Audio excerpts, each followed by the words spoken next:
Bonjour et bienvenue sur la chaîne Livres sur ordonnance, une chaîne dédiée à la santé. Et parce que la santé vient en lisant, je vous propose des résumés de livres écrits exclusivement par des professionnels de santé. Aujourd'hui, je vous propose le livre Incroyable microbiote qui a été écrit par Julien Scanzi. Alors qui est-il? C'est un médecin gastro-entérologue qui est spécialiste du microbiote. Son livre Incroyable microbiote vous invite à découvrir les milliards de bactéries avec lesquelles nous cohabitons en bonne intelligence. Leur rôle est, vous le verrez, primordial et vous allez voir, ces micro-organismes sont de véritables partenaires santé. Malheureusement, notre microbiote a tendance à s'appauvrir à cause de notre mode de vie, de notre alimentation en particulier. Donc, prendre soin de notre microbiote est impératif pour cultiver une bonne santé, prévenir de nombreuses maladies chroniques et bien vieillir. Alors, ce que j'ai vraiment apprécié, ce que j'ai le plus aimé dans ce livre, j'ai beaucoup aimé déjà le style d'écriture, puisque c'est clair, précis, plein d'humour. Julien Scanzi a vraiment le don de rendre ce sujet abordable et compréhensible. C'est un livre qui est facile à lire, que tout le monde peut comprendre. J'ai aussi adoré les illustrations qui ont été réalisées par Alice Varocco, qui permettent en un coup d'œil finalement de comprendre l'ensemble du chapitre. Et justement, chaque chapitre se termine par un résumé des points principaux abordés. Cerise sur le gâteau, ce livre est vraiment magnifique. Il est beau, coloré, c'est un vrai plaisir de l'avoir entre les mains. Un autre point fort, il y a de nombreuses pistes et solutions pour bichonner votre microbiote, c'est du concret. Donc pour commencer, je dois vous dire qu'il y a 3 grandes parties. La première va vous expliquer ce qu'est le microbiote. La deuxième partie parle du lien entre notre microbiote et notre état de santé. Et la troisième partie aborde les solutions pour en prendre soin. Et c'est là qu'on parlera prébiotiques, probiotiques, symbiotiques, vous saurez tout.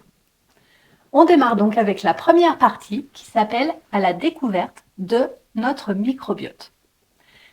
Est-ce que vous saviez que nous sommes constitués de plus de microbes que de cellules humaines? Est-ce que vous saviez qu'il y a dans notre intestin environ 40 000 milliards de bactéries? Ça veut dire que juste dans notre intestin, il y a autant de microbes que nous avons de cellules dans notre corps tout entier. C'est donc l'ensemble de tous ces micro-organismes que notre corps héberge qu'on appelle le microbiote. Avant, on l'appelait la flore. Et donc le microbiote, c'est tout un écosystème dans lequel vivent en harmonie des milliards de micro-organismes. On en a au niveau intestinal, mais aussi buccal, cutané, vaginal, urinaire, pulmonaire. Le livre, là, s'intéresse plus particulièrement au microbiote intestinal, notamment au niveau du côlon, donc le gros intestin. C'est à ce niveau qu'on a la plus grande concentration au monde en bactéries. Pour vous donner un ordre d'idée, 1 gramme de sel contient plusieurs centaines de milliards de bactéries. Donc après, vous pourriez vous demander si on a tous le même microbiote. Non, il est vraiment unique, la composition varie en fonction des individus et au cours de la vie. Et s'il y a bien une chose à retenir de ce livre, c'est que notre état de santé est en lien avec celui de notre microbiote. Donc pour ce qui est de vivre avec des milliards de micro-organismes, la nature est bien faite, vous vous en doutez, on vit en bonne entente avec eux, et ils sont même complètement indispensables au bon fonctionnement de notre organisme. On parle de symbiose mutualiste. Ça veut dire qu'en fait c'est une relation gagnant-gagnant. L'humain et le microbiote retirent tous les deux des avantages de cette relation. Pour schématiser, grâce à ce qu'on mange, notamment les fibres, on nourrit les bactéries et en échange, les bactéries vont travailler pour nous et synthétiser des vitamines, des neurotransmetteurs, développer notre système immunitaire, éventuellement nous protéger contre des agents pathogènes. C'est pour ça que cette relation symbiotique est la clé d'une bonne santé. Et ça, c'est quand tout va bien, mais le souci, c'est que cet équilibre est assez fragile et il peut être mis à mal par notre mode de vie moderne. Entre les pesticides, les aliments ultra transformés, les antibiotiques, l'alcool, les médicaments, l'hygiène en excès, finalement on en arrive parfois à casser cette relation symbiotique et on passe de symbiose à dysbiose. Les conséquences de la dysbiose sont nombreuses pour notre santé malheureusement et on peut dire que la dysbiose c'est le nid de nombreuses maladies chroniques, diabète, maladie de Crohn, obésité, sclérose en plaques, cancer, etc. Revenons maintenant à la base, les bébés. Lorsqu'un bébé vient au monde, son microbiote intestinal va naître lui aussi à ce moment-là. On parle presque même de seconde naissance, puisque c'est à ce moment-là que ses intestins vont commencer à être colonisés par les bactéries. Donc il y a plusieurs facteurs qui favorisent tout ça. Déjà la naissance par voie basse, puisque le bébé va être mis en contact avec les sécrétions vaginales et parfois fécales de la mère. Le souci, c'est les césariennes, parce que le bébé sera privé de cet ensemencement naturel. Il y a aussi le pot à pot, avec la mère, le père. Et je vais insister sur l'allaitement maternel, qui est extrêmement bénéfique, et qui est même après l'accouchement, finalement, le facteur le plus important qui influence la composition du microbiote du bébé. Derrière, il y aura la période de sevrage avec la diversification alimentaire, mais retenez vraiment que la période des 1000 premiers jours, qui va de la conception aux 2 ans de l'enfant, elle est cruciale. On pense même que certaines maladies chroniques de l'adulte pourraient finalement trouver leur origine de cette période des 1000 premiers jours. Donc il faut éviter au maximum les antibiotiques et les médicaments en général pendant la grossesse, l'allaitement et pendant les premières années de l'enfant. L'auteur précise bien même d'ailleurs qu'il faut les réserver uniquement aux situations où ils sont strictement indispensables. Plus vous allez favoriser et préserver le microbiote de l'enfant, et plus vous lui donnerez des chances de cultiver une bonne santé à l'âge adulte. Alors, vous allez me demander pourquoi le microbiote il influence tellement la santé. Eh bien parce qu'il a de nombreux pouvoirs. Alors, vous avez peut-être entendu dire qu'on disait que les intestins s'appelaient aussi notre deuxième cerveau. Est-ce que vous savez pourquoi? C'est parce qu'on a des millions de neurones dans l'intestin et que notre cerveau et nos intestins communiquent en permanence. Ça, voilà, c'est une des premières fonctions du microbiote, communiquer. On parle même d'axe cerveau, microbiote, intestin. Alors pourquoi? Parce que nos bactéries, elles fabriquent de nombreuses molécules chimiques, en particulier des neurotransmetteurs. Ce sont des petits messagers chimiques. Donc au-delà de la communication, aussi le microbiote va servir à digérer les fibres. Sans bactéries, notre corps il en serait complètement incapable. Notre microbiote sert aussi à réguler l'énergie en réponse à l'alimentation et il va aussi avoir un effet barrière protecteur vis-à-vis des mauvais microbes. Autre point, le microbiote participe au métabolisme des médicaments, donc il peut augmenter ou réduire l'efficacité de certains médicaments. Passons à la seconde partie. Comme je vous le disais, elle concerne le lien entre microbiote et état de santé. On vient donc de voir que les micro-organismes qui composent notre microbiote intestinal remplissent de nombreuses fonctions indispensables au bon fonctionnement de notre organisme. Pour ça, plus notre microbiote sera riche et diversifié, meilleure sera notre santé. On peut dire que notre santé, elle est vraiment corrélée à la richesse et à la diversité de notre microbiote. Mais corrélation ne veut pas dire causalité. On voit que le microbiote d'une personne en bonne santé, il est très souvent riche et diversifié. À l'inverse, une personne qui souffre de maladies chroniques, elle a souvent un microbiote appauvri.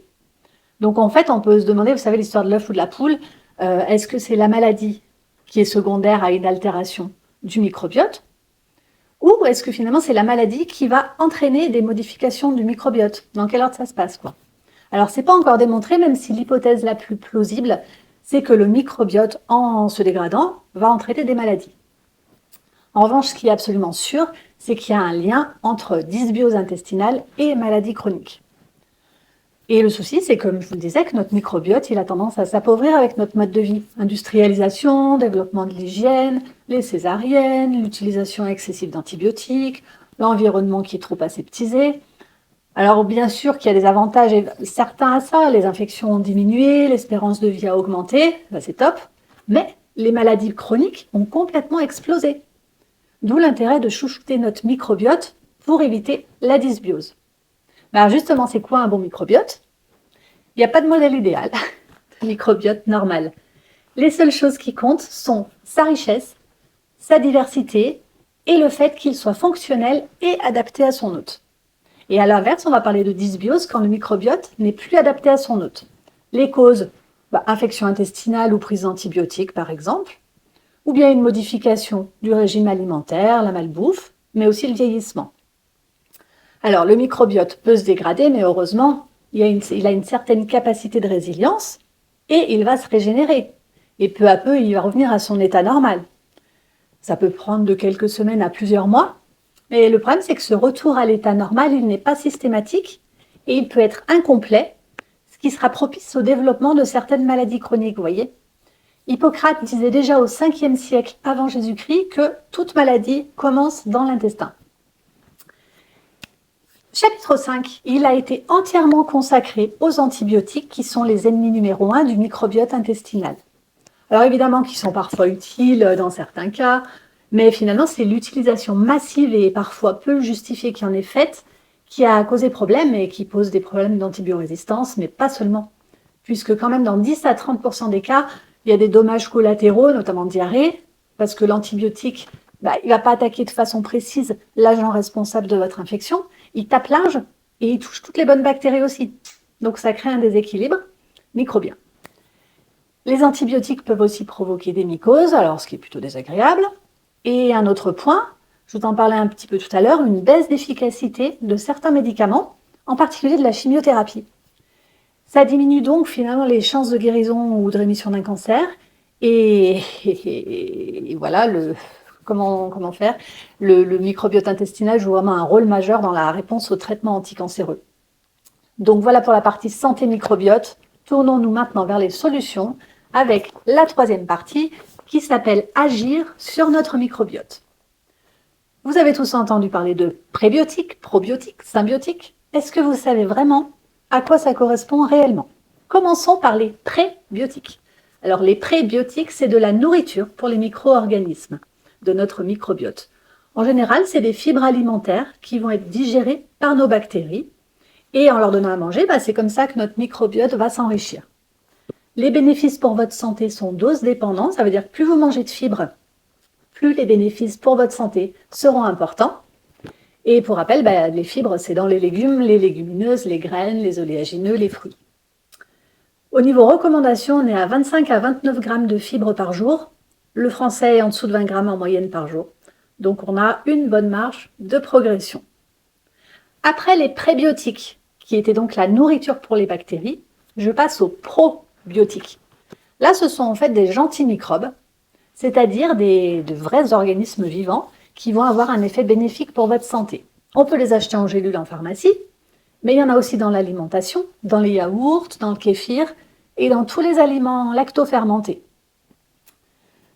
Les probiotiques que vous pouvez acheter en pharmacie, ça ne va pas compenser une alimentation déséquilibrée non plus, parce que le problème, c'est que les micro-organismes en gélules ne vont pas s'implanter durablement dans vos intestins, donc ils sont juste de passage.